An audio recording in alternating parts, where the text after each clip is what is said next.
Тұңғыш президенттің тарихи-мәдени орталығы Теміртау қаласының 75 жылдығына арналған «Менің сүйікті қалам» атты жас блогерлер арасындағы байқау жариялаған болатын. Айта кету керек, мұндай байқау әлеуметтік желіде алғаш рет ұйымдастырылып, жастар арасында зор қызығушылыққа ие болды.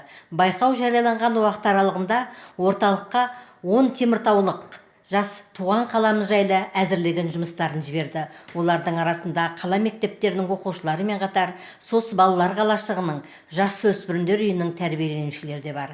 Қыркүйектің 29 күні орталық басшылығы интернетпен дауыс беру комиссияның шешімі бойынша байқау жеңімпаздарын анықтап марапаттады. Жалпы барлық жеңімпаздардың бейне сюжеттері, композициялық сюжеттік құрылымы, тақырыпта аша білуі мен туған қаласының жетістіктерімен ерекше көркін шеберлікпен көрсете білумен ерекшеленді.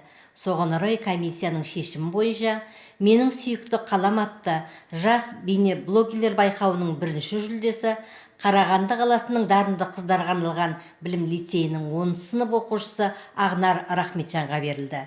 Екінші орын қаламыздағы номері 23 мектеп лицейінің 8 сынып оқушысы Жанерке Смағұлова алды. Үшінші жүлделі орын екінші орта мектептің 11 сынып оқушысы Нұрсұлу Дәуірбековаға берді. Ал байқаудың көрерменнің көзайымы номинациясы бойынша жасөспірімдер үйінің тәрбиеленушісі Олег Жданов иеленді. Орталық басшылығы байқау жеңімпаздарына алғыс хаттар мен ақшалай сертификаттар табыс етті.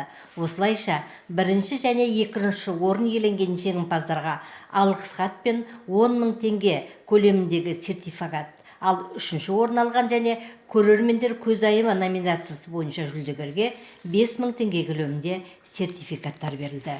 Жеңімпаздар блогерлер арасындағы байқаудың алғаш рет өткізіліп отырғанын, оның жастардың қызығушылығын арттыратынын айтып, ұйымдастырушыларға алғыстарын білдірді. Блогерлардың видеосы сайысы бойынша ондайларға қатыспаған болатын, тек қана білім жағынан, бірақ негізі осы видео жайындағы конкурс бірінші рет болды және маған өте қатты ұнады. Мен бұл байқау жайлы Дәуірбек атамнан естідім және осы сол сайтына кіріп, толығырақ қарап қатысам деп шештім.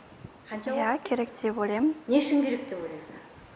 Өзін жаңа қырларын көрсетуге немесе сол тақырып жайлы көбірек таныстыруға. Теміртау қаласының әсем қаланың көркем жерлерінің, сүйікті қаламның әдемі жерлерін көрсеткім келді. Айта кетуіміз қажет.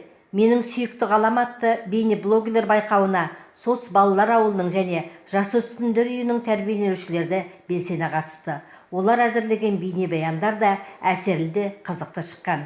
Орталық басшылығы қатысушылардың барлығын алғыс хатпен марапаттап, шығармашылық табыстар тіледі.